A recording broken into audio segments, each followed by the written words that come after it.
Welcome, tech enthusiasts, to another deep dive here on Tech Talk Central. I'm Nathan. And I'm Sarah. Today, we're getting into the very competitive world of wireless gaming keyboards. That's right. We're putting two heavyweights head-to-head. The ASUS ROG Azoth 75 and the Logitech G515.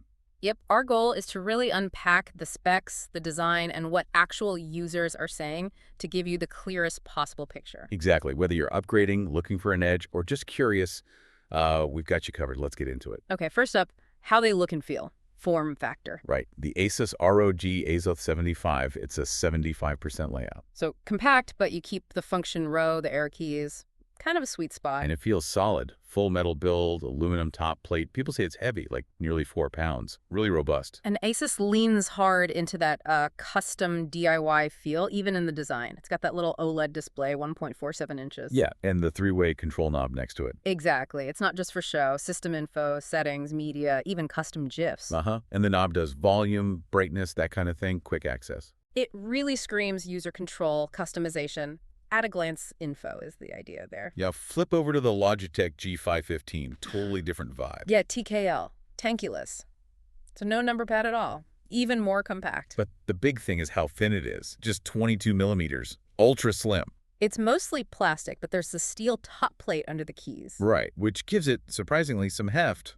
Users mention it feels durable despite the slimness. And this is where the design philosophy is really split, isn't it? Definitely. No OLED, no dedicated knob on the G515. Logitech integrates everything. Media controls, function keys, it's all combined. Much more minimalist. Going for that sleek look, less clutter, focus on, core performance. So the question for you is, do you want that dedicated screen and knob or the super clean integrated look? Okay, let's talk typing, the heart of the keyboard, right? Switches, keycaps. The Azoth 75 comes with ROG NX Snow linear switches. They're pre-lubed. And hot-swappable. That's a big deal for customization.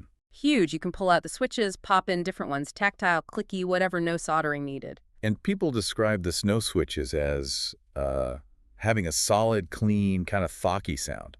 Very popular right now. There's also the NX Storm clicky option, and ASUS even throws in a DIY switch lube kit. Wow, like lubricant, brushes, the tools. The whole kit. They really want you to tinker.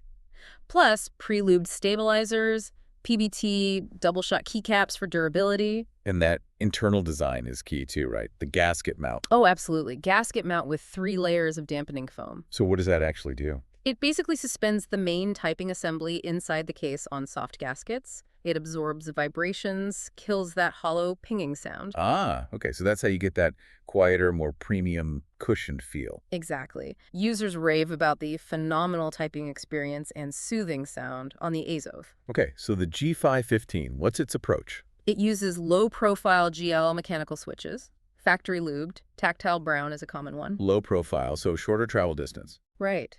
It also has double-shot PBT keycaps, like the Azoth, for durability. And sound-dampening foam inside, too, aims for quieter typing. But there's a catch with the keycaps I saw. Yeah, the lettering is transparent, so you kind of need the backlight on to see the keys easily. Okay. Good to know. How's the actual typing feel, though? Generally, users find it really smooth, comfortable, softer sounding, buttery are words that come up, good for gaming and work. So different flavors of premium typing feel. Azoth's customizable thock, G515's smooth, low-profile, quiet. Precisely. Now, connectivity. Crucial for wireless gaming. The Azoth 75 is a tri-mode. ROG SpeedNova 2.4 gigahertz wireless. Bluetooth for up to 3 devices. And wired USB, of course. And that's SpeedNova wireless. ASUS claims an 8,000 hertz polling rate. Which is incredibly fast, near zero latency. In theory, yes. Users say the connection is rock solid. Latency feels unmatched. But is 8,000 hertz something most people will even notice or need? That's the million-dollar question, isn't it? Some feedback suggests you need a really high-end CPU to actually benefit. Right. So maybe overkill for some setups? Potentially. Its bleeding-edge tech might outpace what typical systems can leverage, something to consider. Okay, how about the G515's connectivity? Also tri-mode. Lightspeed wireless, Bluetooth, and wired USB-C. Lightspeed is Logitech's well-known tech. Very reliable. Yep, boasts a 1 millisecond report rate. Basically, instant. Users call it incredibly snappy. And it has that 2.1 pairing thing, right? Yeah, you can pair a compatible Logitech mouse to the same USB dongle as the keyboard. Frees up a port. Pretty neat. So performance-wise, both are top-tier wireless. Absolutely. Both offer minimal latency, rock-solid connections for competitive gaming. You're covered either way. It's more about whether you value that potential 8K polling edge or the convenience of the two-in-one dongle. And of course, battery life comes into play with wireless. Okay, Azoth claims, what was it? Something huge. Up to 2,000 plus hours with RGB and the OLED off. 2,000 hours, that's months. Yeah, it's massive. Even with the OLED on and dim lighting, users report charging it maybe twice in 1.5 months. It's exceptional. Wow. Okay, what about the G515? It's much slimmer. Logitech states up to 36 hours. 36.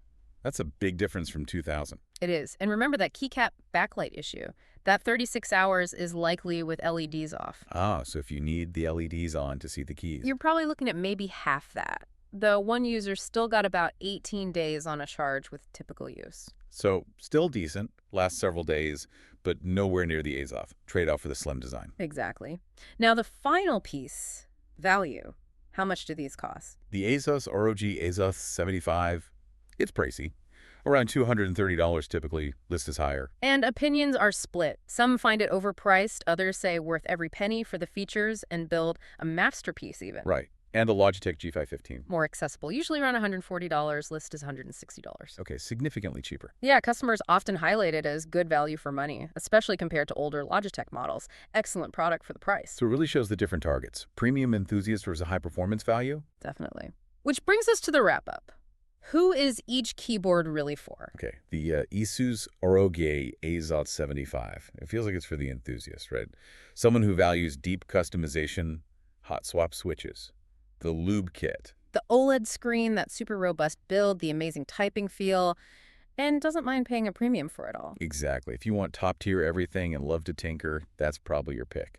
And the Logitech G515. That seems geared towards someone wanting reliable, high-performance gaming in a more minimalist package. Right. Sleek, ultra-thin design, great low-profile typing feel, solid light-speed wireless, and much easier on the wallet. Fewer bells and whistles, maybe, but excellent core performance and value. Good for travel, too, being so thin. So ultimately, it boils down to your priorities: ultimate customization and premium features, or streamlined performance and value. Both are great keyboards, just for slightly different people. Which leads to maybe a final thought. Beyond the specs, how much does that subjective feel, the sound, the touch, the look on your desk really matter for your long-term enjoyment? Yeah, that's a good question. It's not just about the numbers, is it? It's the whole experience. Something to definitely mull over as you choose. Well, that wraps up our deep dive into the ASUS ROG Azoth 75 and the Logitech G515. We really hope this comparison helps you figure out the best fit for you. Thanks for joining us on the deep dive. Yeah, thanks everyone. If you found this helpful, please do subscribe to Tech Talk Central for more deep dives and comparisons. And to find the latest prices and deals on both keyboards, definitely check out the links in the description below. See you next time.